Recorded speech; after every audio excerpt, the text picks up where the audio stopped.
Bismillahirrahmanirrahim. Assalamualaikum warahmatullahi wabarakatuh. Innal hamdalillah wa syukru lillah wa la haula wa la quwata illa billah.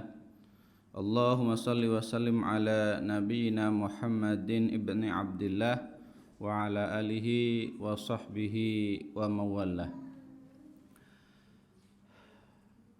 Bapak-bapak, ibu-ibu, jamaah salat subuh Masjid Nur Hidayah rahimakumullah.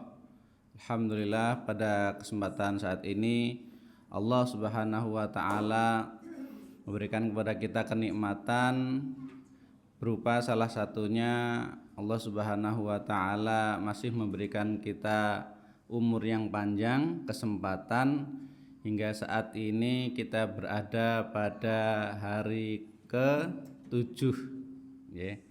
Hari ke-7 di bulan Ramadan.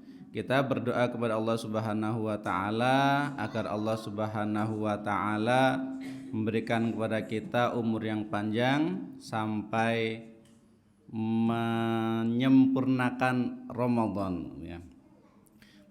Menyempurnakan Ramadan pada tahun ini. Karena ada orang yang melalui Ramadan, ada juga orang yang menyempurnakan Ramadan ya. Orang yang melalui Ramadan ya nanti hitungan ke-7 bahkan hari ke-8, 9, 10 sampai akhir sampai 30 Ramadan, setelah itu 1 Syawal dia telah melalui Ramadan atau melewati Ramadan. Namun ada juga Allah Subhanahu wa taala yang beri mereka kesempatan untuk menyempurnakan Ramadan. Menyempurnakan tentunya dengan amal solih.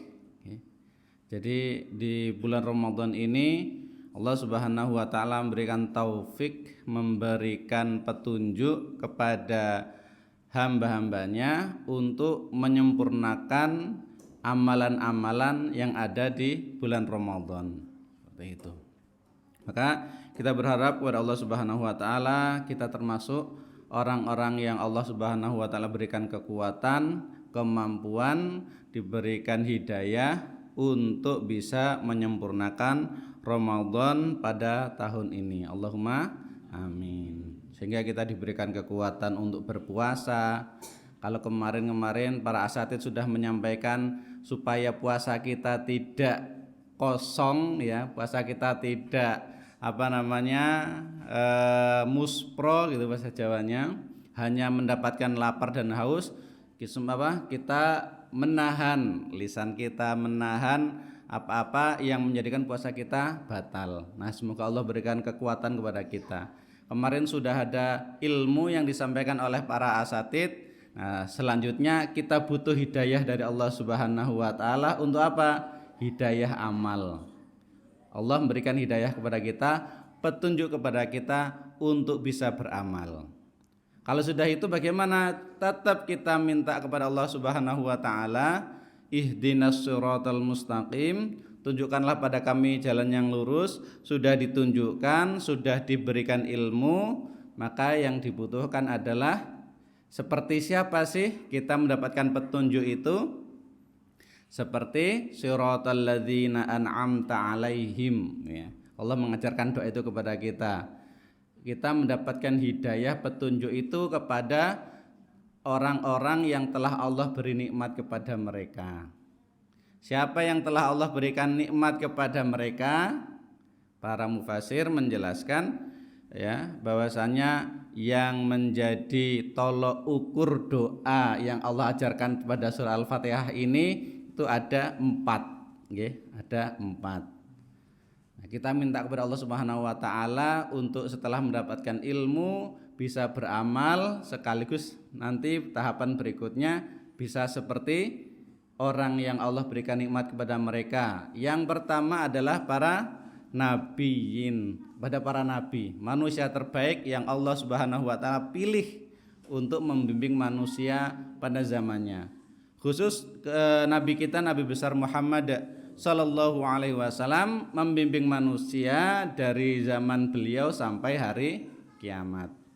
Ini para nabi, masya Allah.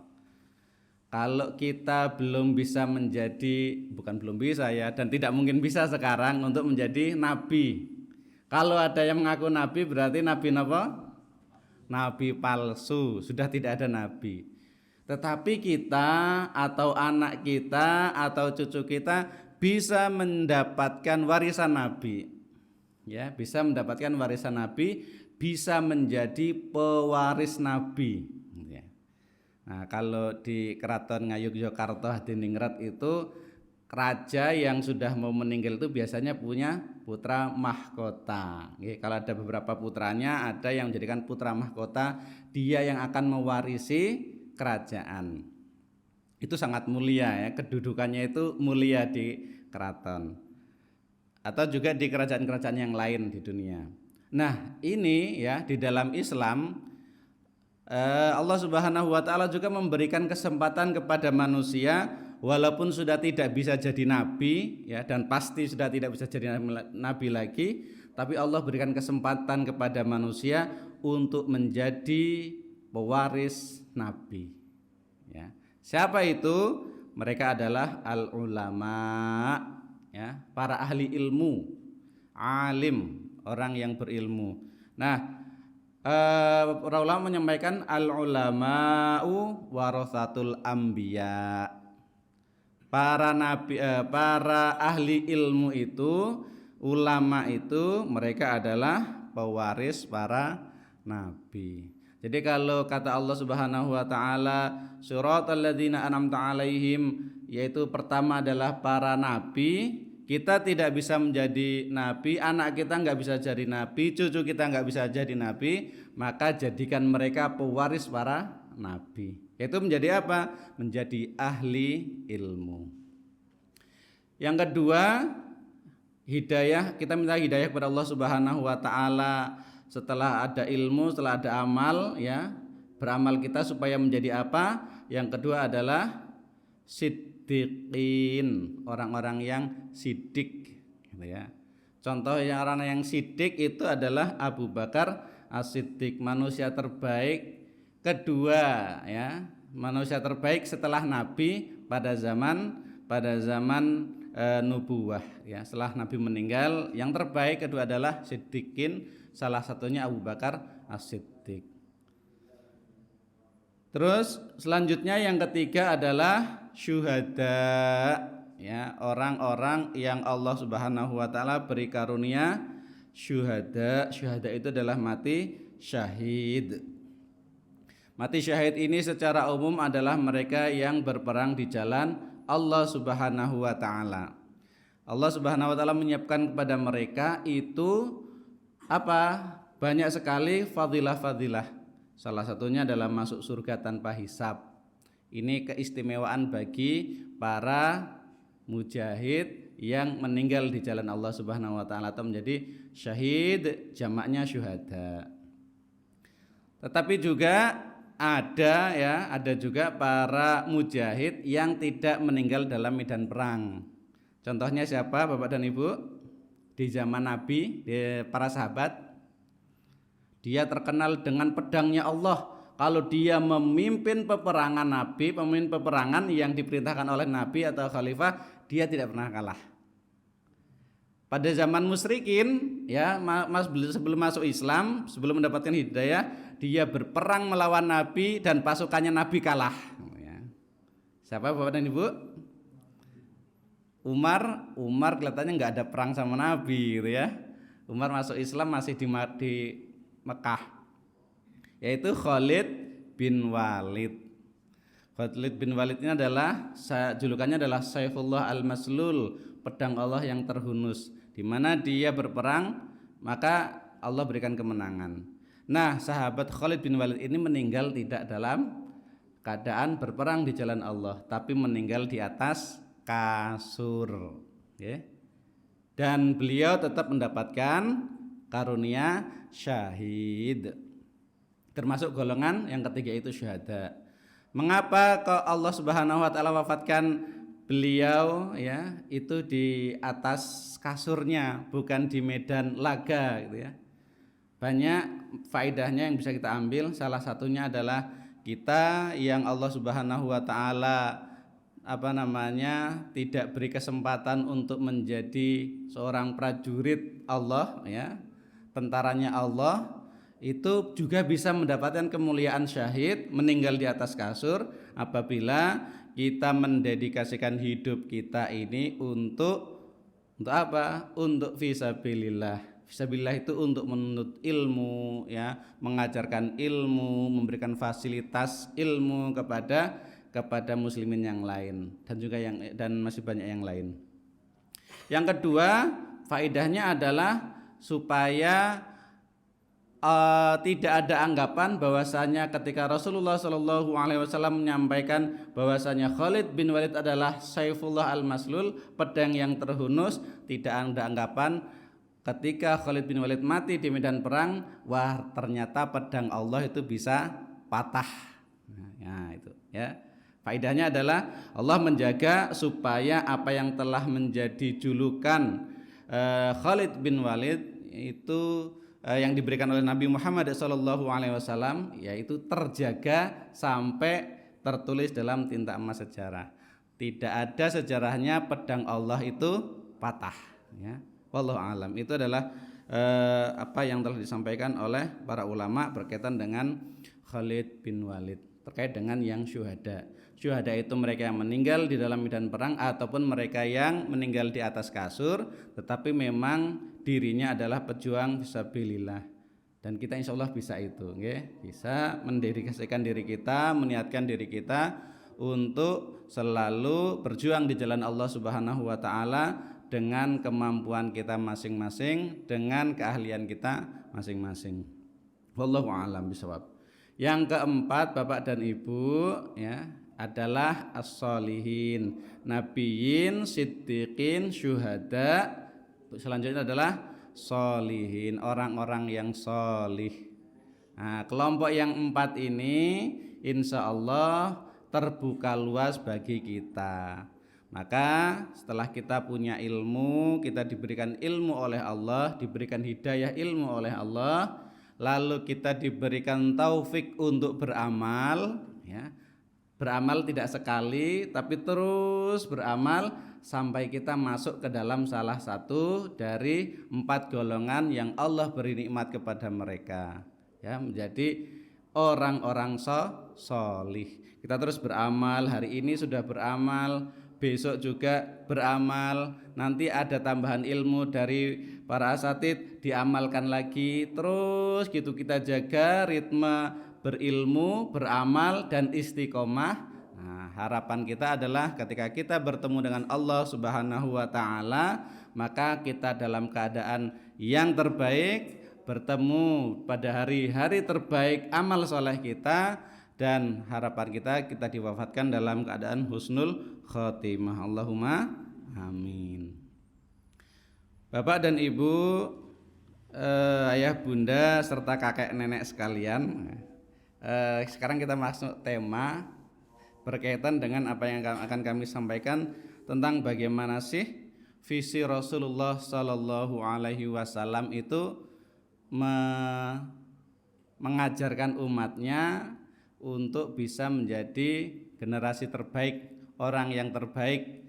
Ya, kalau bisa jadi pewaris para nabi, ya, nabiyyin, atau menjadi siddiqin, atau syuhada, atau as-solihin. Mari kita cermati bersama. Yang pertama adalah Allah Subhanahu wa taala memberikan panduan kepada kita di dalam surah Al-Furqan ayat ke-74. Ini yang bisa kita ambil menjadi visi keluarga muslim, visi ayah bunda, bapak ibu, ataupun kakek dan nenek yang ingin menjadikan keluarganya, keluarga muslim itu menjadi keluarga yang terbaik. Bagaimana? Allah Subhanahu wa taala menyampaikan, a'udzubillahi minasyaitonirrajim, walladzina yaquluna rabbana hab lana min azwajina wa dzurriyyatina qurrata a'yun waj'alna lil muttaqina imama. Ini ayat yang pertama surah Al-Furqan ayat ke-74 ya. Lalu visi yang kedua yang Allah Subhanahu wa taala sampaikan dari surah Hujurat Al-Hujurat ya. Ya, afan dalam surah At-Tahrim ya, ayat surah At-Tahrim. A'udzubillahi minasyaitonir rajim. Ya ayyuhalladzina amanu qu anfusakum wa ahlikum nara wa quduhan nas wal hijarah 'alaiha malaikatun ghiladun syidadun la ya'sunallaha ma amarahum wa yaf'aluna ma yu'marun. Ya. Ini yang kedua. Nah, mari kita bahas bersama Bapak dan Ibu, para kakek dan nenek serta kejamaah kaum muslimin Masjid Nur Hidayah rahimakumullah. Yang pertama surah Al-Furqan ayat 17, walladzina yaquluna ya. Allah Subhanahu wa taala menyampaikan, menginformasikan kepada Nabi Muhammad sallallahu alaihi wasallam dan juga kepada kita ya, kepada umatnya. Allah menyampaikan ada walladzina orang-orang ya, yaquluna itu berucap, berdoa, mempunyai harapan, mempunyai visi untuk keluarganya ya, untuk keluarganya. Bagaimana? Rabbana ya, wahai Allah. Berarti yang pertama yang bisa kita ambil pelajaran adalah harapan dia itu tidak dicantolkan hanya di mana kalau kita kecil itu gantungkan cita-citamu setinggi langit, dicantolkan ke langit atau ke bintang. Kalau di sini Allah mengajarkan, memandu kita bagaimana? Rabbana, wahai Allah, ya Allah. Berarti bagaimana? Berarti ayat ini mengajarkan kepada kita, memandu kita untuk menggantungkan cita-cita itu tidak cukup di langit, tapi jantungkan langsung kepada pemilik langit, Allah Subhanahu wa taala. Ya, jadi nanti kalau kita mengedukasi, ngajari, menasihati anak-anak kita, tidak lagi gantungkan cita-citamu setinggi langit, karena masih ada yang lebih besar lagi, lebih tinggi lagi, yaitu apa? Pemilik langit. Nah, maka gantungkan cita-citamu kepada pemilik langit. Ya, langsung gitu ya. Ini panduan yang Allah berikan. Rabbana. Lalu berikutnya adalah hab lana min azwajina, berikanlah kepada kami, azwaj itu pasangan-pasangan kami. Panduan Allah yang berikutnya adalah supaya kita punya generasi yang baik, keluarga yang baik. Yang pertama kali Allah pandu kita mendoakan siapa Bapak dan Ibu? Orang tua kita, anak kita atau pasangan kita? Pasangan kita. Ini kadang yang terlalai, ya. Kita mendoakan anak kita, mendoakan cucu kita, mendoakan orang tua kita, tapi pasangan hidup kita justru kadang terlupakan ya dalam doa-doa terbaik kita. Nah, di dalam ayat ini Allah Subhanahu wa taala memandu kita itu supaya menjadi keluarga yang terbaik. Itu yang didoakan pertama kali adalah pasangan kita. Monggo yang belum biasa mendoakan pasangan kita, pengen yang terbaiknya bagaimana, kita ingin versi terbaik pasangan kita itu bagaimana, itu minta sama Allah Subhanahu wa taala. Tentunya berbeda-beda nggih, pasangan kita masing-masing dengan segala kelebihan dan kekurangan. Maka kita minta bagaimanapun pasangan kita, bagaimanapun suami kita, bagaimanapun istri kita, kita minta kepada Allah dijadikan versi terbaik dari dirinya ya. Dengan segala kekurangan dan kelebihannya, kita minta versi terbaiknya. Monggo didoakan nggih.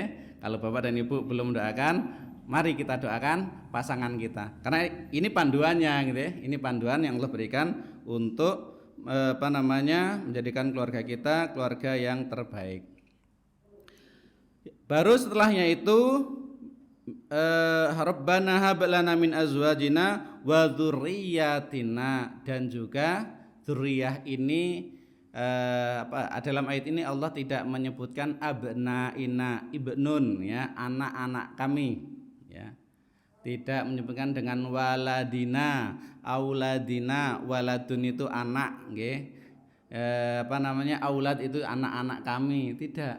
Tetapi di sini Allah memberikan panduan kepada kita, pilihan kata yang Allah berikan adalah wadzurriyyatina, keturunan, anak keturunan kami. Ya, anak keturunan kami. Jadi bukan yang didoakan, bukan hanya yang dapat doa kita siapa? Anak kita saja. Ya. Allah memberikan panduan ini supaya ketika kita berdoa, yang mendapatkan doa terbaik dari lisan kita itu bukan hanya anak kita saja, tapi siapa? Ya anaknya lagi, jadi cucu kita dan seterusnya. Karena apa? Pilihan kata yang Allah berikan adalah wadzurriyyatina, anak keturunan kami. Masya Allah, ini adalah panduan yang Allah berikan kepada kita untuk menjadi keluarga yang terbaik. Baru berikutnya isinya bagaimana? Menjadi qurrata a'yun, menjadi penyejuk mata, ya. Seperti itu. Ataupun penyejuk mata itu dalam arti yang lain menjadi menyenangkan hati ketika kita melihatnya. Bapak dan Ibu jamaah Masjid Nur Hidayah rahimakumullah, tentunya Allah Subhanahu wa taala mentakdirkan anak-anak kita, keturunan kita berbeda satu sama lain. Ada yang sama Bapak dan Ibu, anak-anaknya dan cucunya? Tidak ada yang sama, nggih. Enggak ada yang sama persis, tidak. Masing-masing punya kelebihan, masing-masing punya kekurangan. Gitu. Dengan segala macam yang Allah berikan. Maka yang diminta ini adalah mereka yang menjadi qurrata a'yun, jadi penyejuk dan penyenang hati. Karena kalau dari profesi nanti ada yang akan menjadi dokter, ada yang menjadi insinyur, mereka yang mengurusi fasilitas-fasilitas umum gitu ya. Mereka nanti ada yang kerja di perminyakan, ada yang kerja di urusan gas, ya gas bumi, ada yang di urusan mengendarai kendaraan mulai dari bis, masinis, jadi nahkoda atau jadi pilot, ya. Atau ada yang jadi aparat, ya, ada kepolisian, ada tentara, ada jadi guru, ya, ada yang jadi tukang kayu dan sebagainya. Tapi yang Allah Subhanahu wa taala berikan pedoman kepada kita adalah qurrata a'yun, itu penyejuk hati, penyejuk mata. Karena apapun profesinya itu, ketika dia menjadi yang terbaik dalam urusannya, ya maka itu akan menjadi penyejuk mata, menyenangkan. Wah Mas, lah saya cuma jadi tukang kayu gitu ya, apa ada yang bisa menyenangkan untuk anak saya? Anak saya jadi tukang kayu juga ya biasa saja. Bapak dan Ibu rahimani wa rahimakumullah, ya jangan salah, Nabi juga ada yang tukang kayu. Siapa Bapak dan Ibu yang jadi tukang kayu? Tukang kayu jadi Nabi. Nah, ngaten. Nabi Nuh alaihissalam. Nabi Nuh itu diperintahkan oleh Allah Subhanahu wa taala untuk membuat kapal dari besi apa dari pohon saat itu? Dari pohon. Jadi Nabi Nuh alaihissalam itu tukang kayu, ya. Dan setelah beliau menjadi manusia terbaik, diangkat oleh Allah Subhanahu wa taala untuk menjadi nabi sekaligus rasul, ya. Allah tidak menghilangkan pekerjaan beliau sebagai tukang kayu, tetapi justru keahlian beliau itu diperintahkan oleh Allah untuk menyelamatkan manusia yang beriman pada Allah. Karena Allah akan mengadab orang-orang yang tidak beriman, gitu ya. Maka keahlian Nabi Nuh itu Allah perintahkan untuk membuat sesuatu yang bisa menyelamatkan manusia, ya. Tukang kayu bisa menyelamatkan umat manusia, kan hebat itu Pak ya. Menyenangkan hati. Gitu. Dan versi-versi yang lain ya. Kalau mau jadi raja ya ada juga raja yang jadi nabi. Ada Raja Daud menjadi nabi gitu ya.